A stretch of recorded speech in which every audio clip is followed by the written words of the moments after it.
মা যাবে আবার তুই বাড়ি যাবি, হাসতেছে তোকেও নিয়ে যাবো। এবার হাসতেছে মার সাথে কথা বলে দাদা একবার চলে যাবে, মামা নিয়ে যাবে।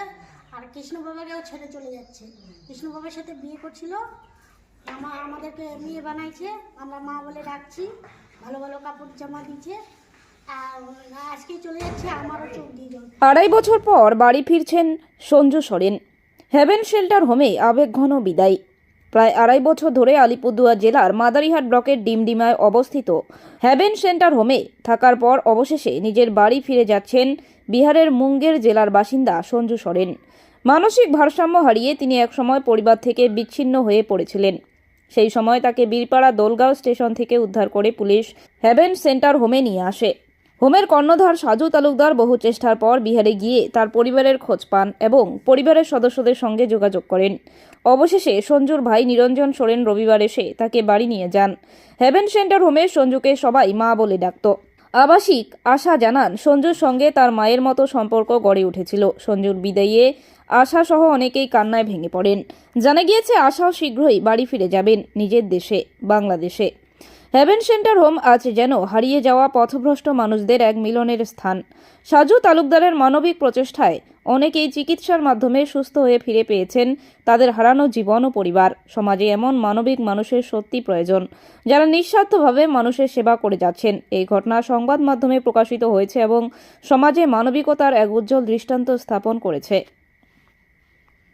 আপনারা জানেন দীর্ঘ 2 বছর আগে বাসন্তী বীরপাড়া থানা উদ্ধার করে আমাদের হেভেন শেল্টার হোমে দিয়ে যায় এবং এই দীর্ঘদিন চিকিৎসার পরে গত 4 মাস আগে ওর স্মৃতি ফিরে আসে। সেটা আস্তে আস্তে স্মৃতিটা ফেরে। তো ও আমাকে একটা ঠিকানা দেয়, বিহারের মুঙ্গের জেলার ধারারা থানার অন্তর্গত লকারকোলা গ্রামে ওর বাবার বাড়ি। সেই সূত্র ধরে আমরা যাই, গিয়ে ওর বাড়ি খুঁজে বের করি। বের করার পর ওখানে একটা তিক্ত অভিজ্ঞতা হয়েছে আমাদের, যে ওর স্বামী ওর বাড়ি, ওর মানে শ্বশুরবাড়ির লোক অ্যাকসেপ্ট করতে চাইছে না। ওর ভাই অনেক তাদেরকে রিকোয়েস্ট করছে, কিন্তু তবু তারা মানে নেই। সেটা নিয়ে ওখানে একটু আমাদের ওর ভাইয়ের সাথে ওর স্বামীর একটা বচসা লাগে। সেই বচসায় আমিও জড়িয়ে যাই, কিন্তু এখানে কিছু ভালো মানুষ ছিলেন, তাদের উদ্যোগে সমস্যাটা মেটে এবং ওর দাদা নিরঞ্জন সোরেনকে আমরা নিয়ে আসি গতকাল। আজকে ওরা আমাদের হেভেন থেকে মুঙ্গের বিহারের উদ্দেশ্যে বেরোবে। শিলিগুড়ি থেকে বাস আছে, সেখানে পাঠাচ্ছি। সেটা একদিক দিয়ে যেরকম আনন্দের কি আমরা বাসন্তীকে ওর বাড়ি ফিরিয়ে পাঠাতে পারছি, কিন্তু আরেক দিক দিয়ে আমাদের একটু কষ্ট আছে, দুঃখ আছে যে এতদিন একসাথে ছিল আমাদের হেভেনের একটা সদস্য, পরিবারের সদস্য, ও চলে যাচ্ছে। তার সাথে আয়শা যেহেতু বাসন্তীকে মা বলে ডাকতো, এই বাসন্তী চলে যাওয়াটা আয়শা মেনে নিতে পারছে না। ওর মানসিক অবস্থা খুব খারাপ, কান্নাকাটি করছে। যেহেতু ও বাংলাদেশের দীর্ঘ 7-8 বছর থেকে হেভেনে আছে, প্রশাসন চেষ্টা করছে ওকে বাড়ি ফেরত পাঠানো, কিন্তু এখনও সেটা হচ্ছে না কোনো কারণে। তো সেটা হয়তো খুব শীঘ্রই হয়ে যাবে। আমরা আয়শাকেও বাড়ি ফেরত পাঠাবো।